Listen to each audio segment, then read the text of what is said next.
Hey guys, how's it going? It's Goose here again with part 2 of the Happy Mass Salesman Pure Evil Theory. Let's get right into it. Now, getting out of the dialogue, the Happy Mass Salesman's role throughout the game is basically the same. He just chills in the clock tower, Link brings him some masks, he'll talk about those masks to him, and he'll yell at him about how he doesn't have Majora's Mask already. Now, beyond this, there are some things that make him really sketchy. Let's start out by talking about the Song of Healing. In Majora's Mask, the Happy Mass Salesman teaches Link the Song of Healing, which turns him out of his Dooku scrub form into his normal self form. Now, if you notice, he plays this thing on a giant organ that appears out of nowhere and then just disappears once they stop playing. And actually look at what the song does. When confronted with a spirit, it will give that spirit a false sense of fulfillment, making it able to leave this world and leave behind its identity and power.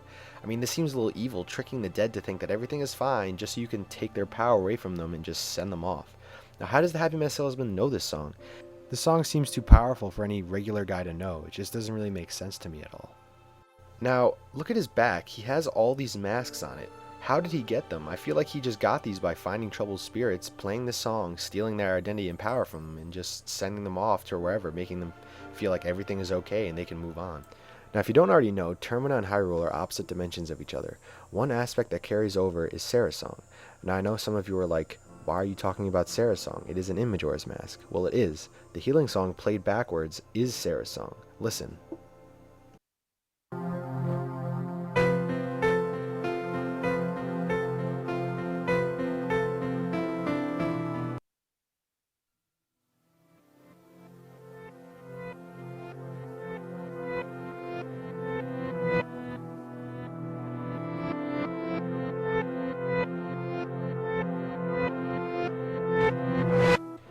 Now this is interesting because they have the complete opposite effect.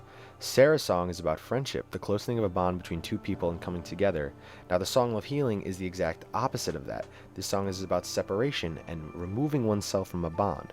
Look at what the song does in the game. It falsely makes spirits think that they are happy and can move on, and they leave behind their power in a mask. They are literally being separated from the bond of life to move on and leave behind their identity. Does this not seem evil and the exact opposite of what Sarah's song does? I know this is a little off topic and isn't necessary to talk about, but I feel I should still include it because it kind of pertains to the topic. Before the last battle, Link is teleported to the moon, and the kids on the moon look exactly like the Happy Mask Salesman. These children even ask Link if he's a mask salesman too, because he wears masks and collects them. Those kids also want to collect masks exactly like the Happy Mask Salesman, by asking Link for the masks that he has. One kid even asks, "Can I ask you a question? Your true face. What kind of face is it? I wonder, the face under your mask. Is that your true face?" Now, if you think about this, these kids look exactly like the Happy Mask Salesman. They are wearing masks of evil being in this realm. Now, who's to say that these kids aren't a part of the Happy Mask Salesman or creations of the Happy Mask Salesman? This may seem a little far-fetched, but remember, the Happy Mask Salesman has the power to take beings and turn them and their power into masks. He could have used the Song of Healing on the bosses and then gave the masks to the alternative versions of himself to help him retrieve Majora's Mask from the shadows. I know this is pushing it with inferring a lot, but again, these are just ideas and theories to think about. Now back to the kids. They even talk like children would. He asks if Link's true face is underneath the mask. The child doesn't seem to understand the concept of what someone's true identity is because the being he came from, the Happy Mask Salesman, is the master of disguises and hiding his true form.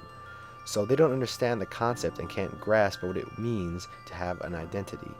Now again, this is just an aside and is far out there. I just felt like I should give my opinion and what I thought about it. Now getting into the timeline. He disappears after gaining the ultimate mask of evil and is never seen again in any of the other games in that timeline, meaning the child timeline. He also does not appear at all in the adult timeline too.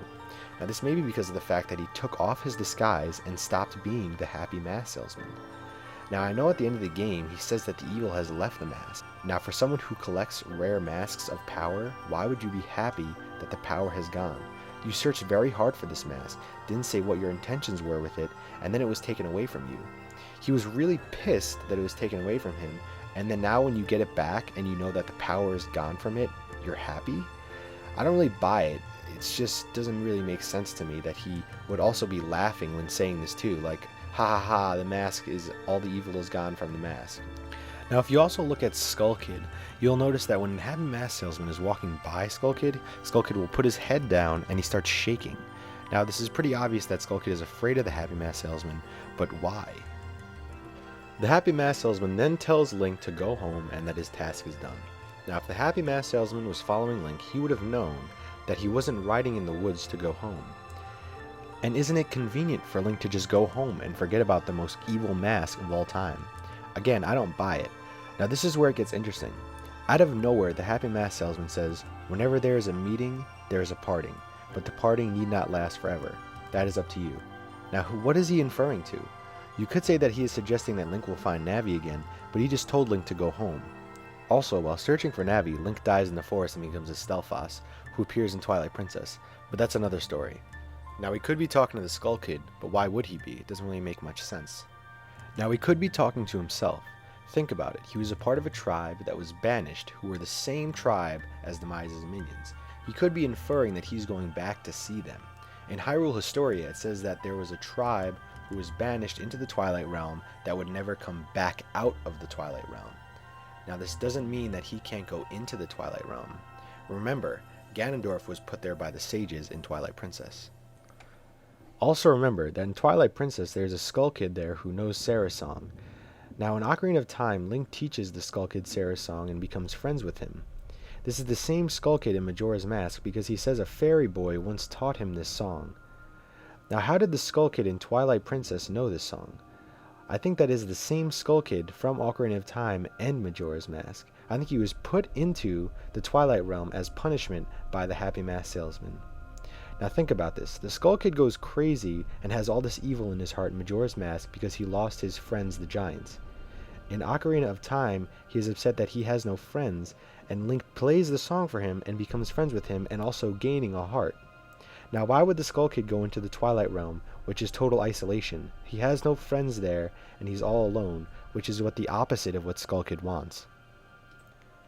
Now, I feel the only way that he got there was by being put there by the Happy Mask Salesman as punishment for taking the masks. Again, this is a theory, but it shows how things can go into the Twilight Realm. So back to the Happy Mask Salesman. At the end, he leaves and walks away, but where does he go? I know some of you aren't going to agree with this, saying it isn't canon, but in the manga, at the very end, the Happy Mask Salesman says he has no purpose of being in this world after he regains the mask.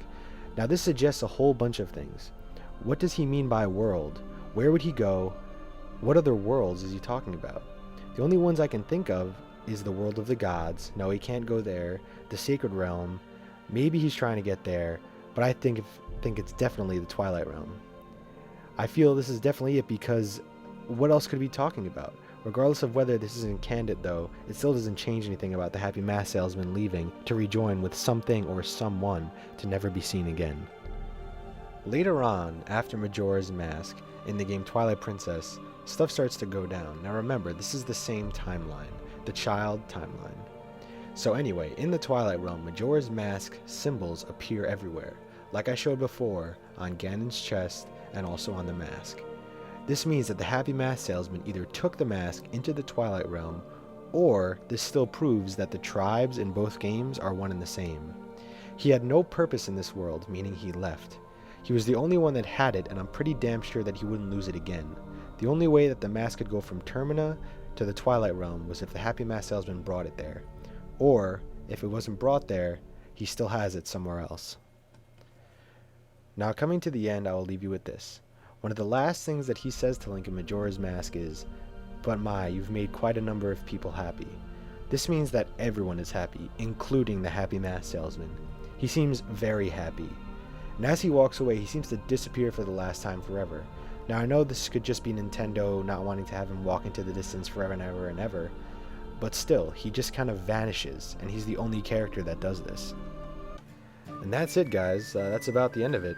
I hope you guys now understand why I feel the Happy Mask Salesman is a really evil character, a minion of demise, and potentially a future enemy in the later Zelda games. I hope you liked it, and I hope you like my other theories, the two tribes theory and the song theory, and yes, I remembered. Yeah, well, that's just like your opinion, man. Yes, this is a theory. I'm not saying it's fact. I'm not saying it's true. What I'm saying is just something that's interesting to think about. But if you guys disagreed with anything I said or have different ideas or opinions about anything, I would love to hear and read them in the comments. I'd also like to clarify anything that I may have said that was kind of confusing to anyone too. Also, if you guys find that you can build on top of this theory and continue it in any way, I'd love to hear that too. Please post it in the comments.